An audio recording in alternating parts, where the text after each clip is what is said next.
Citoyennes, citoyens, chers amis, chers camarades, voici la revue de presse du pôle de Renaissance communiste en France pour la semaine du 11 au 17 décembre et avec pour commencer un événement à résonance planétaire, ce sera l'événement de la semaine. Il s'agit de l'accord final en demi-teinte à l'issue de la COP28 qui s'est tenue à Dubaï, puisque Libération explique que l'accord final de la COP28, qui s'est ouvert le jeudi 30 novembre à Dubaï, la COP s'était ouverte le jeudi 30 novembre à Dubaï, aux Émirats arabes unis, eh bien cet accord a été adopté ce mercredi 13 décembre au matin avec un jour de retard. Et après l'échec d'une première ébauche jugée beaucoup trop insuffisante par certains États, le texte appelle à une transition hors des énergies fossiles. Bon, c'est la première fois que ces carburants sont mentionnés dans une décision de COP. La présidence émirati a usé d'une astuce sémantique en réalité pour éviter de parler de sortie pure et dure, ce qu'en anglais on appelle phase out.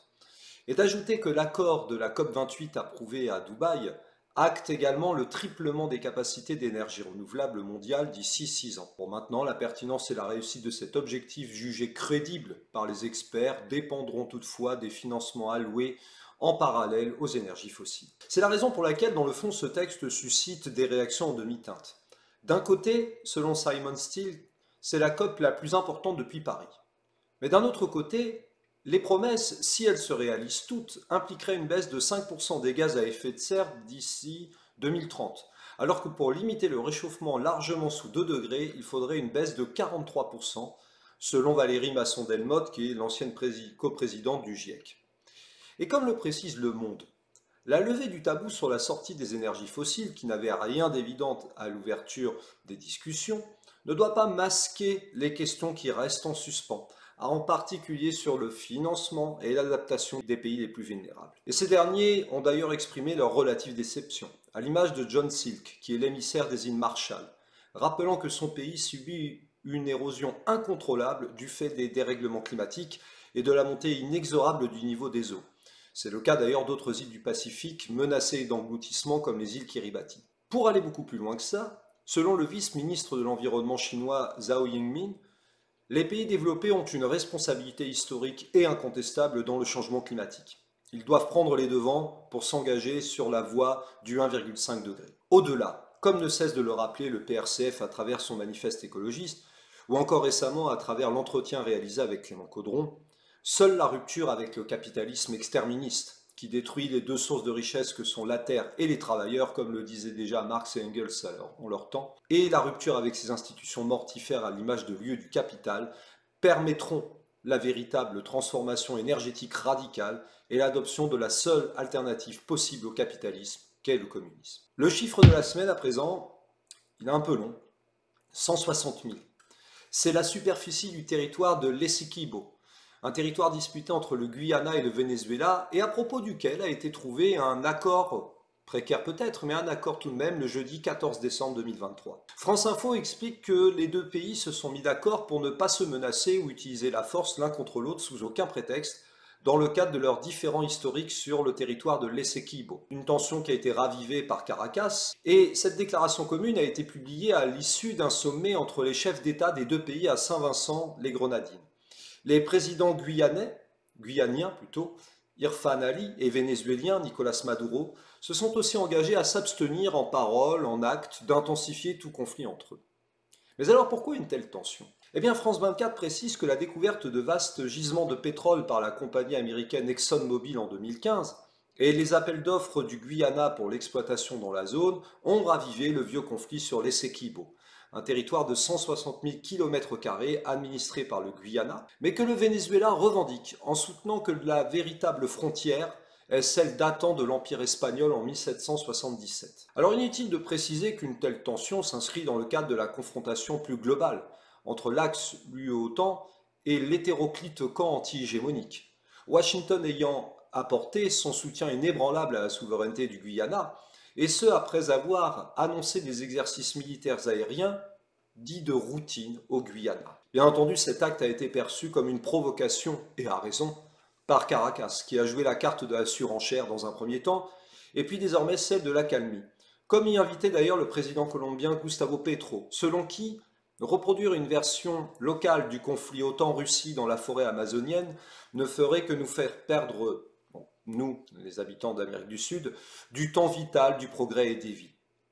En tout cas, une nouvelle réunion aura lieu dans les 3 mois au Brésil, selon l'accord trouvé jeudi 14 décembre. Un accord auquel a contribué un conseiller du président brésilien Lula. Et en espérant qu'un accord définitif et non parasité par de potentielles ingérences extérieures surviendra dans quelques mois. L'image de la semaine à présent. Eh bien, c'est Gérald Darmanin, désavoué par la motion de rejet de son projet de loi dite sur l'immigration, et littéralement KO debout, comme le dit 20 minutes. Il est vrai que c'est un désaveu cinglant pour le nouveau Sarkozy qui a vu une motion de rejet préalable à son projet de texte infâme être adoptée. C'était une motion proposée par ELV, elle a été adoptée par 270 députés contre 265. Nous allons maintenant procéder au scrutin. Je vous demande de bien vouloir regagner vos places. Je mets aux voix la motion de rejet préalable. Le scrutin est ouvert.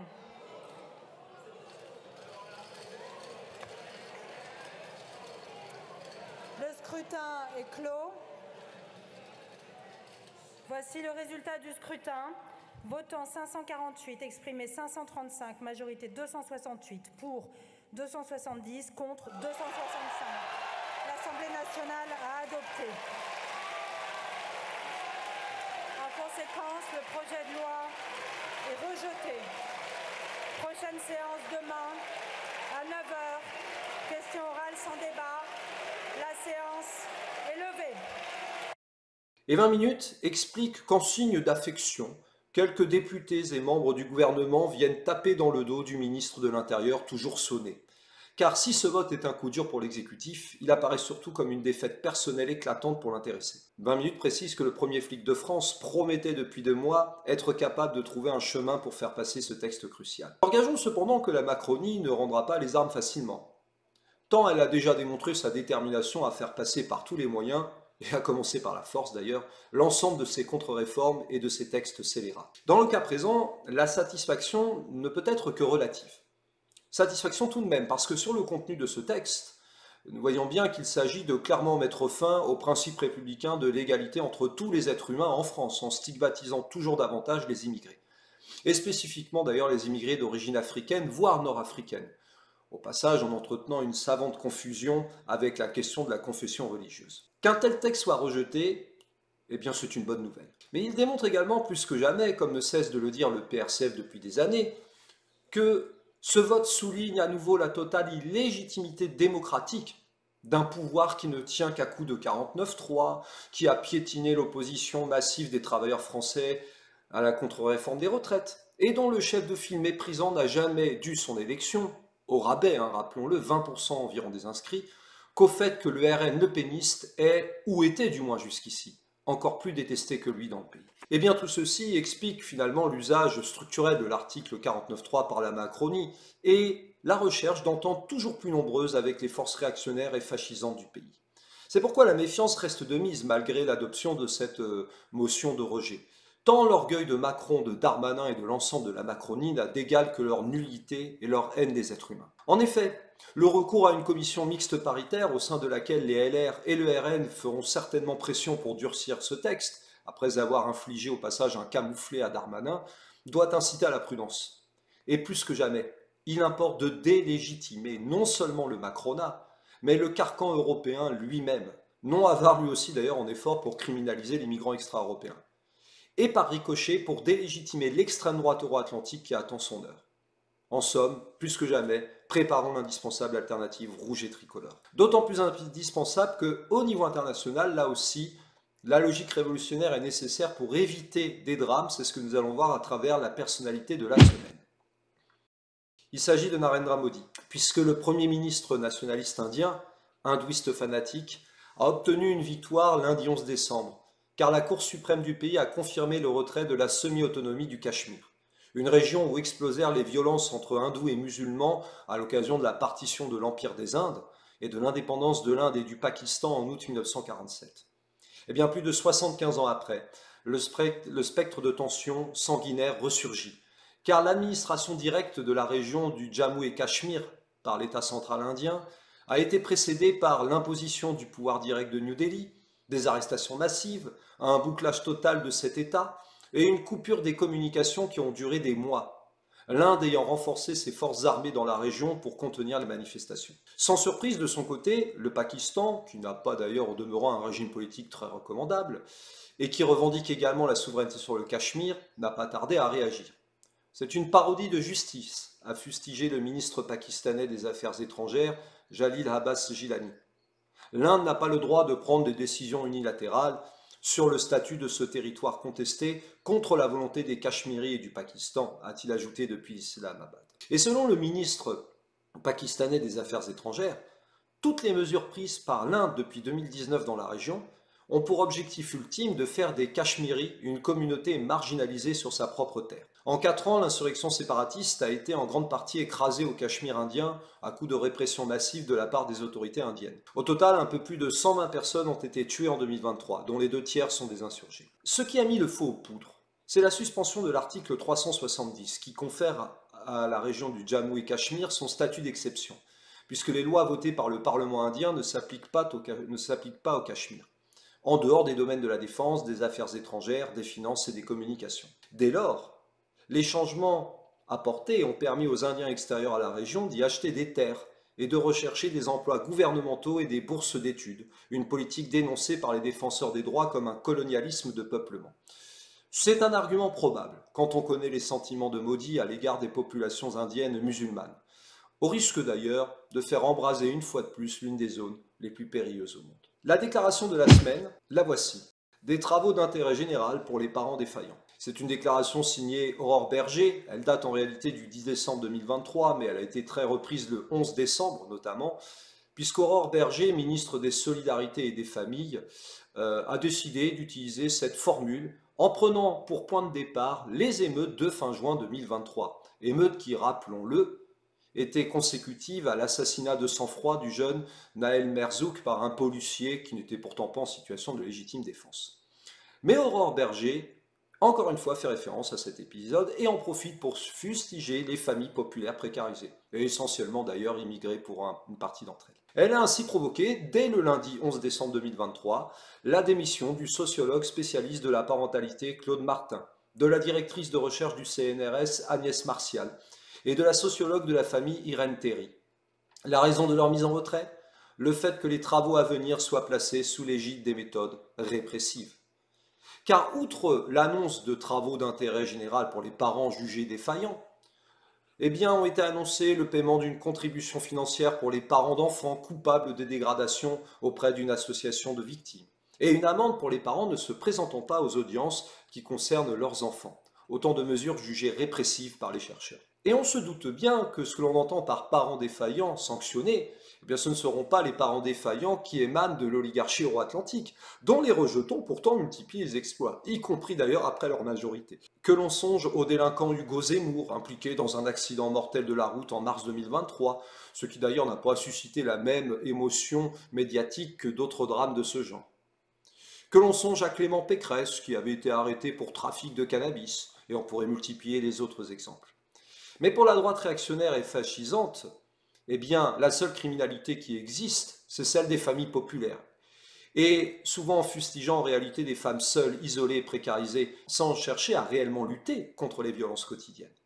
Et d'ailleurs, comment la droite réactionnaire et fascisante pourrait-elle le faire, alors qu'elle détruit les moyens humains, intellectuels et financiers de la justice, de la police et des instances pénitentiaires qui comptent parmi les plus indignes d'Europe? Bref, exactement ce que prévoit une nouvelle fois Aurore Bergé. L'infolute de la semaine, elle nous amène hors de France, à Bruxelles, puisqu'il s'agit de l'Euromanifestation qui s'est tenue mardi 12 décembre 2023.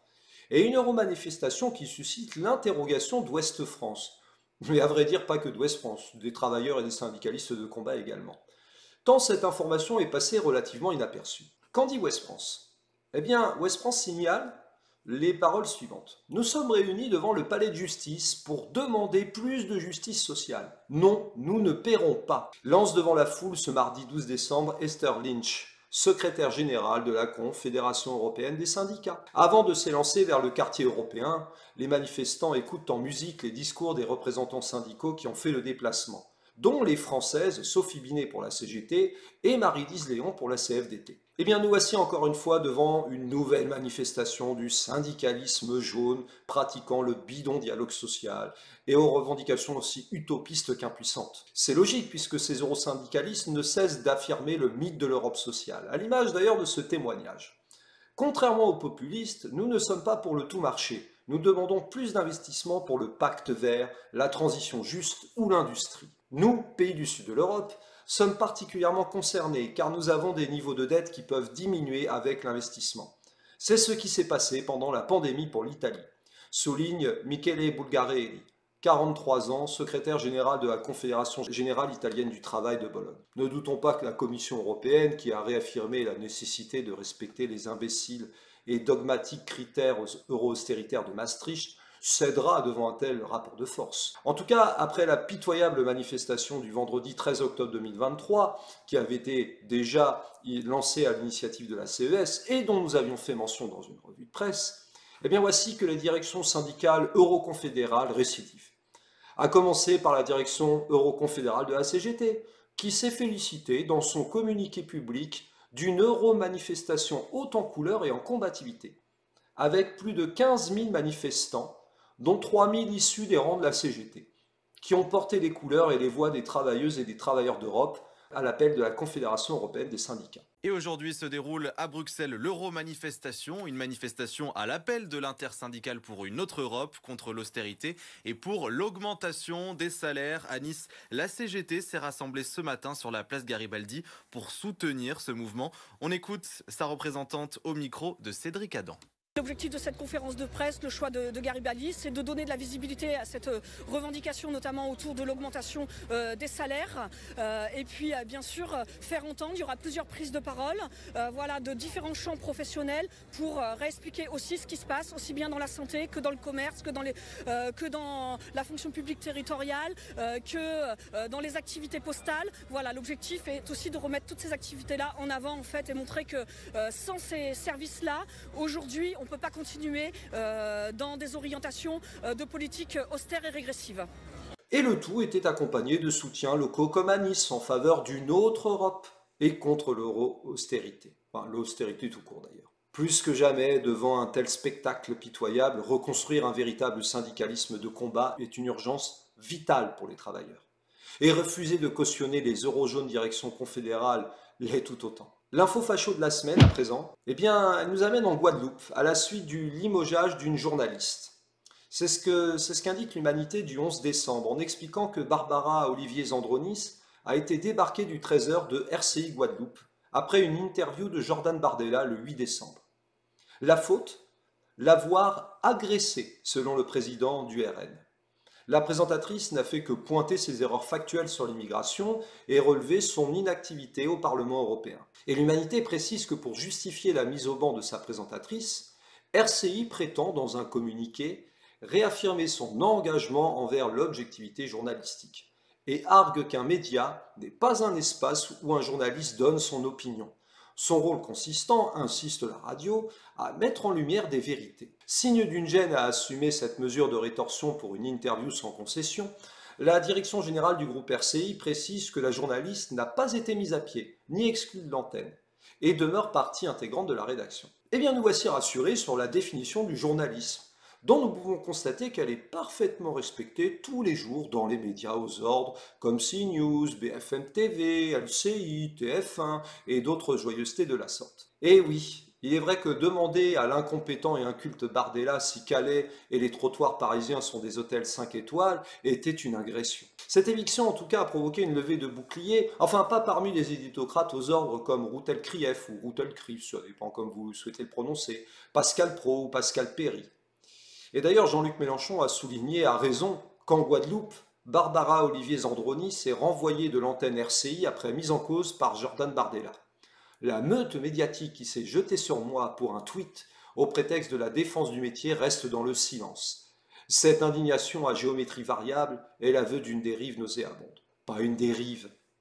La simple logique selon laquelle, comme le disait Bertolt Brecht, le fascisme n'est pas le contraire de la démocratie, bourgeoise précisons, mais son évolution en temps de crise. Et à ce sujet, la question des médias, toujours plus fascisés, en est la spectaculaire démonstration. Lu au quotidien, on parlait de fascisation, eh bien c'est l'ouverture des négociations pour l'adhésion de l'Ukraine à l'Union européenne, puisque Le Monde indique que contre toute attente, jeudi 14 décembre à 18h25, un tweet du président du Conseil, Charles Michel, est tombé, annonçant que les Européens avaient décidé d'ouvrir des négociations d'adhésion de l'Ukraine. Dans la foulée, Volodymyr Zelensky a immédiatement réagi. C'est une victoire pour l'Ukraine, une victoire pour toute l'Europe, une victoire qui motive, inspire et renforce. Une victoire d'autant plus bienvenue pour la marionnette euro-atlantique à la tête du régime pro-nazi de Kiev que l'Ukraine est en difficulté croissante sur le front et a d'ailleurs été pressée par Joe Biden, qui a reçu Zelensky à Washington mardi 12 décembre, de réviser sa stratégie militaire. Le Monde précise également que le Premier ministre hongrois, Viktor Orban, est sorti de la salle du Conseil européen au moment de la décision, évitant de mettre son veto à la décision soutenue par les 26 autres chefs d'État et de gouvernements européens. Il a en revanche bloqué l'adoption d'un soutien financier à Kiev de 50 milliards d'euros d'ici à 2027. Notons au passage que l'extrême droite européenne, soi-disant pro-russe et anti-européenne selon les médias dominants, n'a pas hésité, sans surprise, Orban excepté, à approuver une décision qui renforcera inévitablement les tensions avec la Russie. Car l'adhésion à l'UE ne saurait signifier autre chose que l'adhésion quasi automatique à l'OTAN. Notons également que nous comprenons mieux pourquoi désormais, comme signalé dans une revue de presse précédente, la volonté des instances européistes, avec l'appui de la fausse gauche établie, de réviser les traités pour construire l'État fédéral européen, et ce, en promettant de mettre fin au droit de veto des pays membres pour les questions de politique étrangère et de fiscalité. Ainsi se poursuit l'extension de la logique belliciste de l'axe UE-OTAN, qu'il faudra absolument délégitimer en juin prochain, sous peine de voir la logique de mort de la France et des travailleurs portée par l'extrême droite qui est faussement patriote et réellement euro-atlantique, eh bien l'emporter dans les grandes largeurs. L'actualité idéologique culturelle, pour finir, eh bien cette semaine c'est une conférence intitulée, écoutez bien, Violences impériales, repenser l'histoire soviétique au prisme de l'actualité. Cette conférence s'est tenue à Aubervilliers vendredi 15 décembre au campus Condorcet. Et elle était organisée par Mémorial France en partenariat avec l'Institut français, le CERSEC, un centre de recherche au sein de l'EHESS, Eurorbem, dans le cadre de la Sorbonne, l'Institut national des études démographiques et bien sûr le campus Condorcet. Une occasion donnée de verser dans le révisionnisme fascisant de l'histoire de l'URSS, ce dont d'ailleurs ne se cachent même pas les organisateurs. Jugez plutôt le propos. L'organisation Mémorial, co-lauréat du prix Nobel de la paix 2022, a fortement contribué à mettre à jour les répressions à caractère national et les restrictions qui bridaient l'expression des cultures nationales en URSS. Aujourd'hui, l'accès très large aux archives en Ukraine, en Moldavie, en Lituanie, Estonie, Lettonie ou encore au Kazakhstan invite les historiens à approfondir l'étude de ces violences et à révéler les différentes formes de résistance qu'elles ont suscitées. Ceci permet non seulement d'envisager dans leur profondeur historique les tensions et les débats sur les questions d'identité nationale qui, depuis 30 ans, structurent l'espace public dans chacun des pays issus de l'Union soviétique, mais aussi de répondre aux séries historiques qui, en Russie, couvrent les études récentes d'un voile révisionniste au profit d'une justification de la politique d'agression et des nouvelles prétentions impériales du Kremlin. À ces politiques visant le territoire intérieur de l'Empire et de l'URSS, ou les territoires perdus, se sont ajoutées, depuis la création du Comintern, des politiques visant à condamner l'impérialisme occidental, quelle horreur, à encourager l'anticolonialisme, quelle horreur, puis à soutenir des mouvements de libération nationale et des guérillas marxistes dans les régions où ces forces pouvaient affaiblir les pays occidentaux, horreur suprême. Hier comme aujourd'hui, ce soutien n'a jamais été désintéressé. Cette conférence s'insère dans un questionnement sur la nature coloniale et impériale de la politique de la Russie du XXe siècle à nos jours, autrement dit de l'URSS, et qui se manifeste aujourd'hui dans la guerre menée contre l'Ukraine, ainsi qu'à travers l'usage d'une rhétorique anticoloniale développée pour former de nouvelles alliances géopolitiques, en particulier en Afrique et au Moyen-Orient. On ne sait que dire devant tant d'insanité, si ce n'est que cela traduit le plus parfait confusionnisme fascisant. C'est bien connu, le Comintern et l'URSS, en fait, ont été des puissances colonisatrices, quand les pays dits occidentaux étaient en fait des défenseurs de la libération nationale des peuples colonisés en Amérique latine, en Afrique et en Asie. Et c'est bien connu, les écrits de Lénine et de Staline, notamment sur les questions nationales et coloniales en faveur de l'émancipation des peuples, appelaient en réalité à les réprimer totalement. Et il est bien connu que les 2e et 5e congrès du Comintern, qui ont été organisées respectivement en août 1920 à Bakou et en juillet-août 1924 à Moscou, qui ont pourtant lancé le mot d'ordre et la politique de combat contre les impérialismes et contre le colonialisme, en fait étaient simplement des farces. Et bien entendu, l'URSS a été impérialiste. Remarquez, c'est une thèse qui ravira, n'en doutons pas, les fustigeurs trotskistes de l'État dégénéré soviétique à partir de 1924 selon leur dire. Pour une approche autrement plus dialectique, matérialiste et surtout vraiment factuelle, mieux vaut suivre les cycles de conférences et de formations prodigués à la fois par le Café marxiste, mais aussi par le PRCF. Encore que pour suivre ces cycles, mieux vaut d'abord adhérer au PRCF et au-delà, poursuivre le combat pour la nouvelle hégémonie culturelle progressiste qui est indispensable, en relayant cette revue de presse sur les réseaux sociaux, Instagram, X, Facebook, Snapchat, tout ce que vous voulez, bien sûr, TikTok également, en vous abonnant au journal Initiative communiste et à la revue Étincelle, et puis surtout en rejoignant plus que jamais le combat mené par le pôle de Renaissance communiste en France et les jeunes pour la Renaissance communiste en France, un combat d'autant plus indispensable que l'air est véritablement brun, une vague brune est en train d'arriver. Unissons-nous et surtout mettons le paquet pour empêcher cette vague brune de triompher avant qu'il soit trop tard. Le combat continue aux côtés du PRCF.